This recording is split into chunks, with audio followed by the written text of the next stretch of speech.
Viva a UNITA! Viva! Viva a UNITA! Viva! Viva a memória do presidente fundador, Dr. Jonas Malheiro Savimbi! Viva! Viva Lima! Viva! Lima! Pátria! Lima! Unidade! Muito obrigado. Vamos sentar.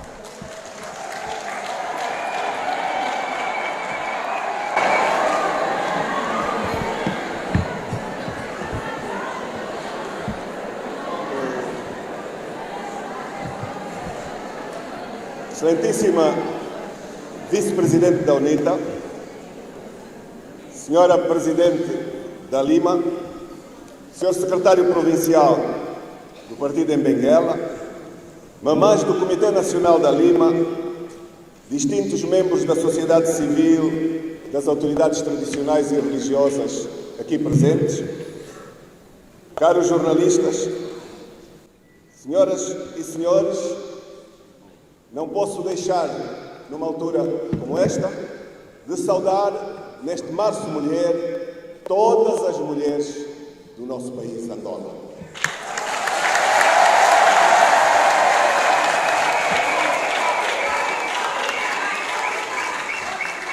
Começo também por agradecer à direção da Lima, em especial à sua Presidente, o convite que me foi dirigido para proceder à abertura desta terceira reunião ordinária do Comitê Nacional da Liga da Mulher Angolana.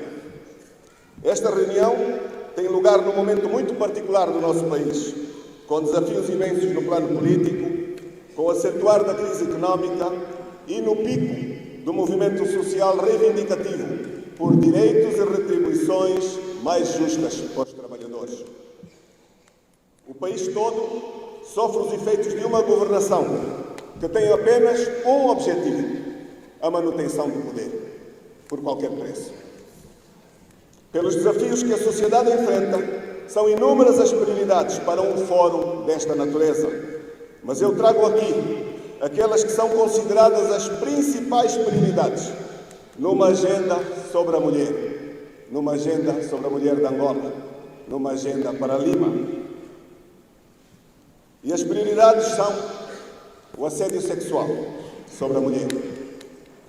E faço um parênteses aqui para dizer que este é um dos problemas mais candentes numa província como Benguela, onde uma parte daqueles que são proprietários de investimentos em Angola, alguns estrangeiros, abusam sem limites das mulheres e das crianças, sem que as autoridades reajam de forma adequada.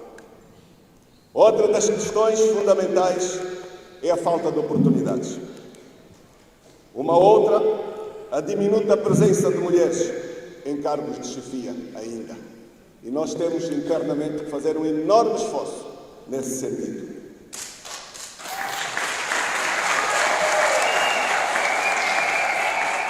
Outra questão são as desigualdades salariais entre homens e mulheres que fazem o mesmo tipo de serviços. Outra ainda são a elevada quantidade de famílias chefiadas exclusivamente por mulheres, sem a presença de homens que abandonaram os seus lares. Outro problema são os problemas de saúde mental e de violência de todos os níveis, em especial a prática do feminicídio, que infelizmente continua a matar muita mulher no nosso país.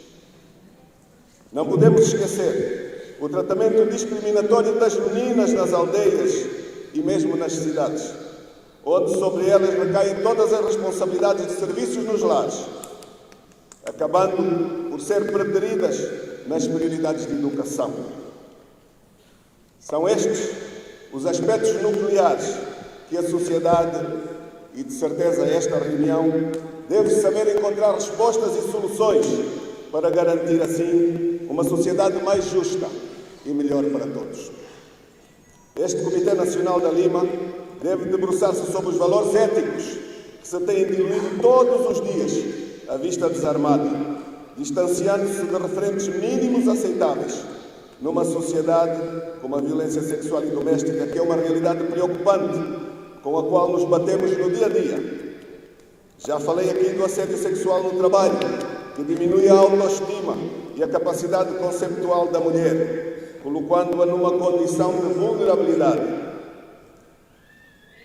também a necessidade de melhorar a representatividade política.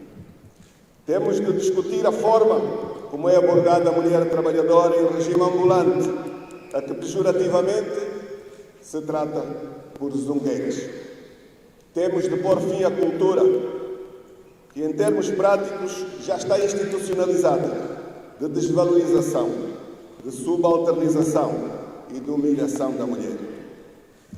O empoderamento da mulher não pode ser visto como um favor que tenha destaque na propaganda política, com o propósito de manipular a opinião pública. O empoderamento da mulher deve ser visto como uma conquista convicta e produto do que ela representa e que se traduza de forma natural.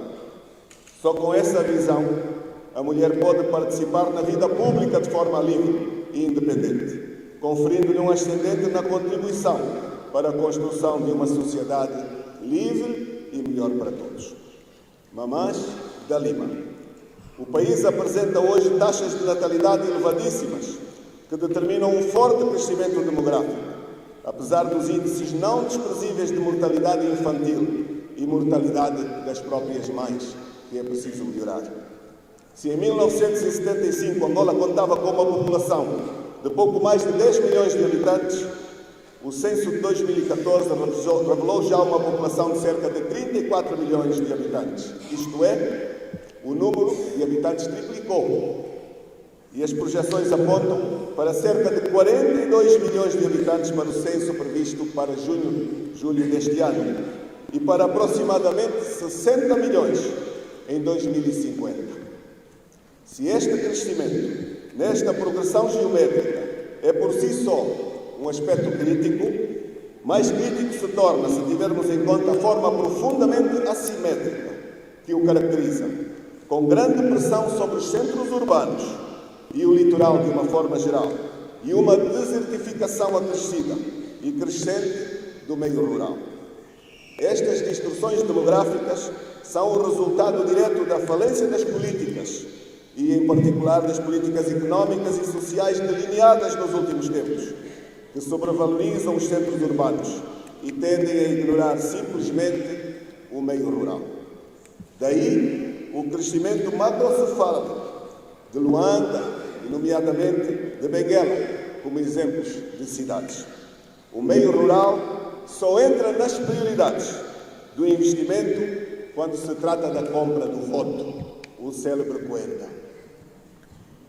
Para corrigir estas distorções, é imperioso que a nossa economia cresça nos próximos anos em níveis sustentáveis, para que, no mínimo, possam ser satisfeitas as necessidades básicas desta população demasiado carenciada.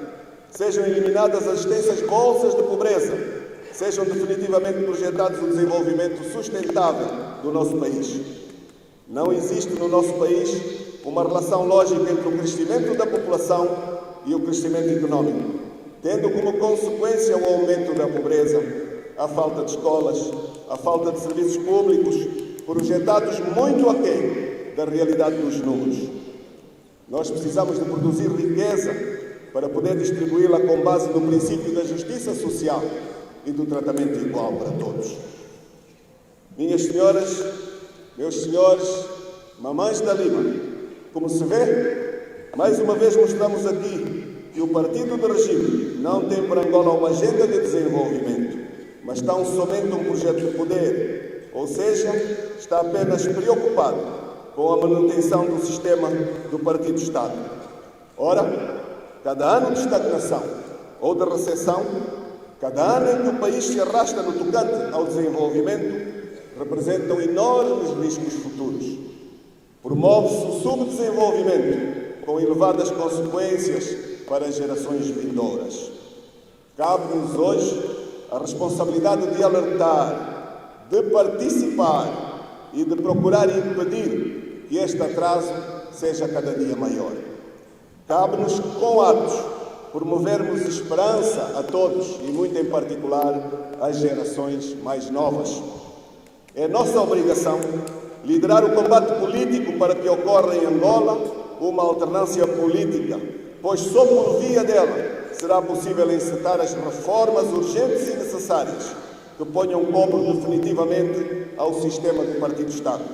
Reformas político-constitucionais que viabilizem a consolidação de um Estado democrático e de direito. Reformas profundas no modelo económico que conduzam a uma transformação radical da estrutura económica, saindo de um modelo monodependente para uma forma mais diversificada, que explora extensivamente as enormes potencialidades do nosso país, respeitando os limites impostos pelas questões ambientais, que são uma matéria de extrema importância. Este seria o caminho mais fácil para produzirmos riqueza à altura das necessidades efetivas do nosso país e, desta forma, promovermos o seu desenvolvimento de forma sustentável. Mulheres de Angola, neste Março Mulher, afirmamos que retardar as reformas é agir contra as mulheres. Recusar as autarquias é reduzir as oportunidades para as mulheres e, portanto, recusar as autarquias é agir contra as mulheres. Negar a independência do Poder Judicial é atentar contra as mulheres, porque é promover a impunidade e as violações.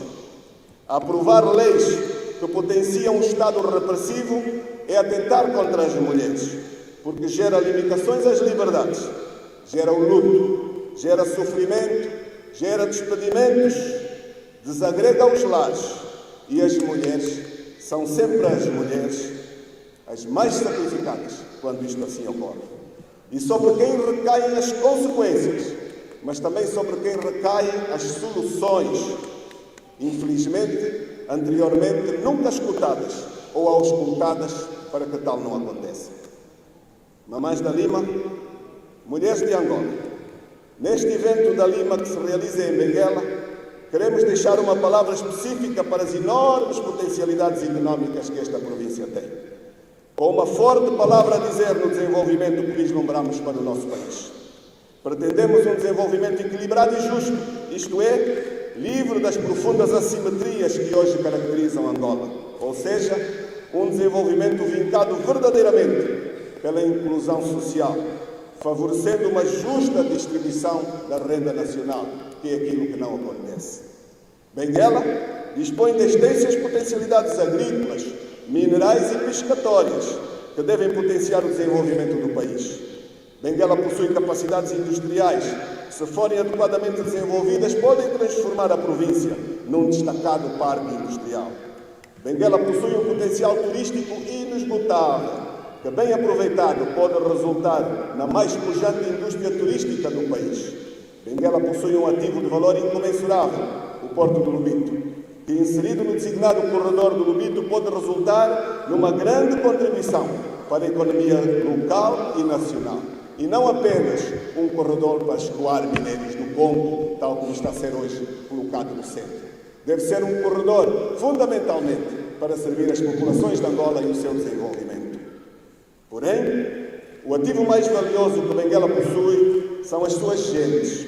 Gente trabalhadora, em que despontam criativos empreendedores, cujo contributo para a economia nacional, mesmo em condições adversas, é por demais reconhecido. Gente batalhadora, na qual despontam jovens com consciência cívica elevada, que não vacilam na luta pelos direitos fundamentais. Gente resiliente, que não desiste na luta por um país melhor e um país mais inclusivo. É com estes empreendedores, com esta juventude benguelense resiliente, com estas mulheres e homens lubitangas da Benguela, da Catumbela, batalhadoras por excelência, com o camponês aguerrido de Caimbambo, do Cubal, da Ganda e do Balongo, com o pescador resiliente da Baía Farta, com o criador do gado empenhado do Xongoroi, com o voluntarioso cidadão do Bucoio, que nós contamos para operar a mudança imperiosa que catapultará o país para os carris do desenvolvimento. São estas pessoas que, se forem adequadamente apoiadas, poderão ressuscitar o gigante adormecido, que é o Vale Fértil do Cavaco, com todo o seu potencial agrícola e efervescente, capaz de contribuir grandemente para a diversificação da economia. São estas pessoas que, se merecerem o necessário apoio do Estado, podem revitalizar as enormes potencialidades agrícolas de Dome Grande. Benguela possui terras aráveis que podem ser devidamente exploradas se forem dirigidos apoios substanciais à agricultura familiar, sobretudo, mas também à agricultura de escala. Os nossos programas prevêem este apoio decisivo, sustentado e estruturado na agricultura familiar, porque acreditamos que é da agricultura familiar, bem apoiada, que poderão emergir os grandes empresários agrícolas ou fazendeiros, e não dos empresários governantes, que são os que habitualmente beneficiam de apoios substanciais do Estado, mas que não se traduzem em resultados de retorno e benefícios para as populações. As economias que prosperam têm leis que limitam e combatem os monopólios, porque estes, os monopólios, destroem a concorrência e destroem a economia. Se apoiarmos de forma sustentada a agricultura familiar em Benguela, temos a certeza que registraremos um crescimento acentuado na produção de cereais, do feijão, da batata rena, das frutícolas e hortícolas, que contribuirão sobremaneira para elevar a segurança alimentar do nosso país.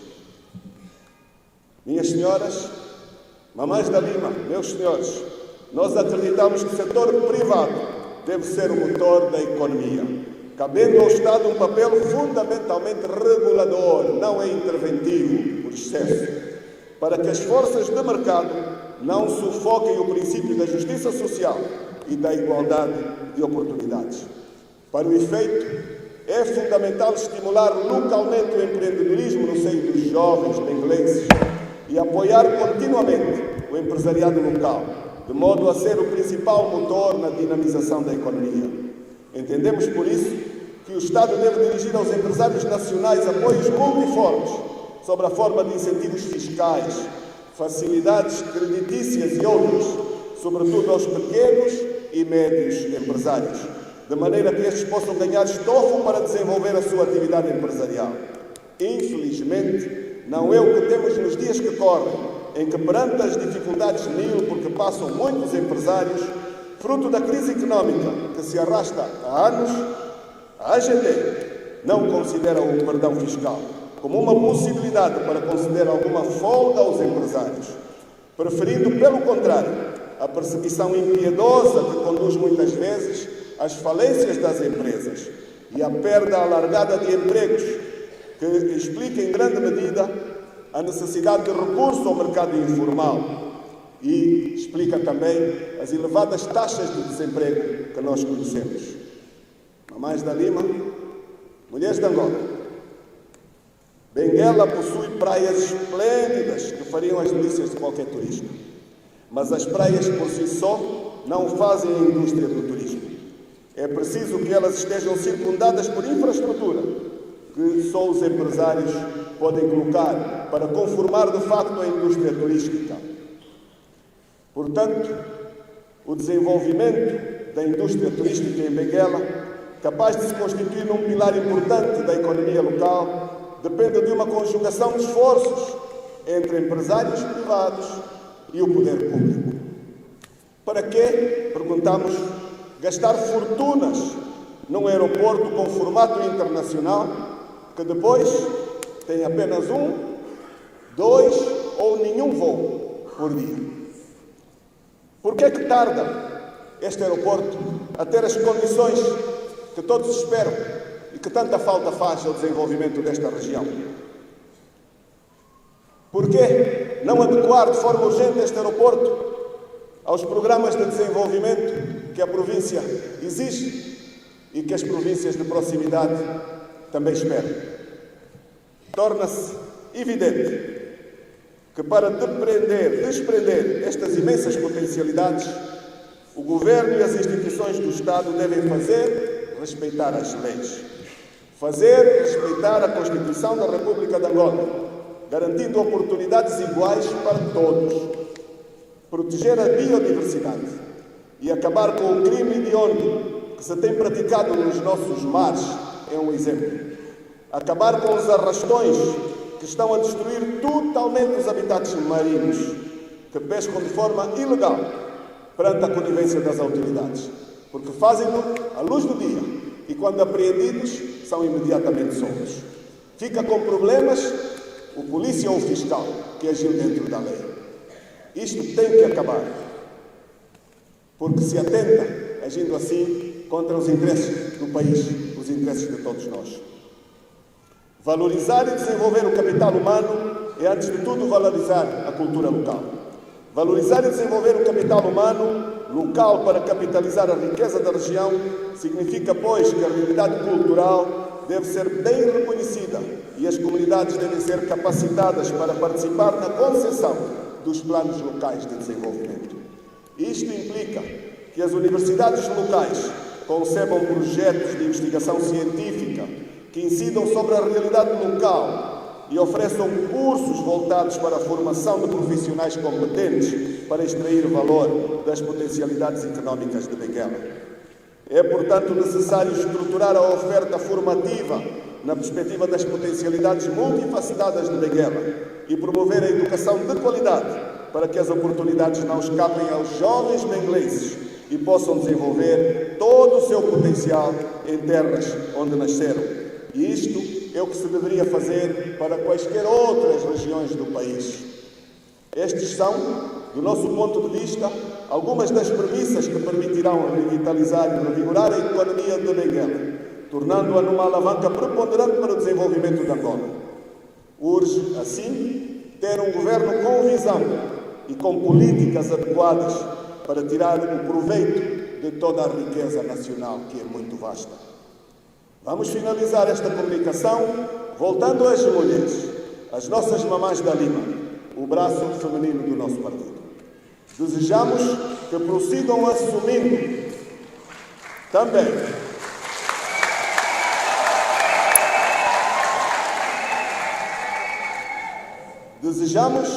que as mamães da Lima prossigam assumindo também com a coragem de sempre, que nós diríamos estoica, os desafios dos lares e das famílias, dos quais vocês têm sido efetivamente o grande baluarte. E não nos referimos somente às famílias monoparentais. É claro que os homens têm também o seu papel, mas as mulheres têm sido, em última instância, aquelas que sentem os efeitos da forte crise de valores porque têm passado a sociedade angolana. E, igualmente, as cargas violentas dos problemas económicos e financeiros que Angola vive. Porque é nos lares angolanos que se sente com mais intensidade todos os efeitos do aumento quase insustentável do custo de vida e, particularmente, do custo dos alimentos, da cesta básica, do custo da inflação, da perda do valor da moeda de todos os dias. É nos lares. E os lares, no nosso país, fundamentalmente, são sustentados pelas mulheres, pelas mamães.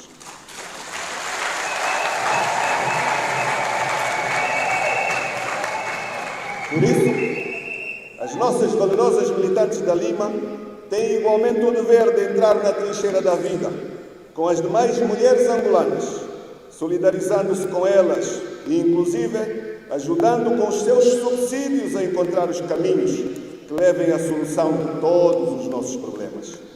Temos na Lima especialistas em economia doméstica que podem passar conselhos úteis e práticos para lidar com a carestia dos alimentos e, no limite, ideias sobre como as famílias podem fazer poupanças, se é que isso ainda é possível nas atuais circunstâncias em que vivemos. De facto, precisamos todos de refletir em conjunto, homens e mulheres, sobre as vias para minorar os problemas que Angola atravessa. Aliás, faz mais sentido apelar para que esta predisposição, uma vez que tudo indica que a crise não vai passar tão cedo. Empresas e famílias terão, como se diz, de apertar ainda mais uns furos no cinto, como diz e indica o decreto presidencial, que acaba de ser feito sair, suprimindo mais uma vez, sem diálogo, sem negociação adequada, os subsídios do Estado ao preço dos combustíveis. É óbvio que os que tomam tais medidas inoportunas e cáusticas para os cidadãos e governados não o dizem, mas vêm aí, portanto, dias muito difíceis, pressionantes e desafiantes para todos os angolanos. A UNITA e a Lima não se eximirão das suas responsabilidades de contribuir e continuarão com os angolanos todos neste desafio de encontrar as soluções que se constituam em porto seguro para todos, rumo a um futuro melhor e a um futuro mais radiante. Não posso deixar de chamar aqui, na parte final, a importância do slogan com que a Lima abraçou esta reunião. A importância das autarquias locais. São caminho para o desenvolvimento, são caminho para a estabilidade, são caminho para a atribuição de direitos, são caminho de proximidade entre governados e governantes. E bem-haja este tipo de opção, porque as autarquias são hoje parte central da agenda política para o desenvolvimento da nossa Angola.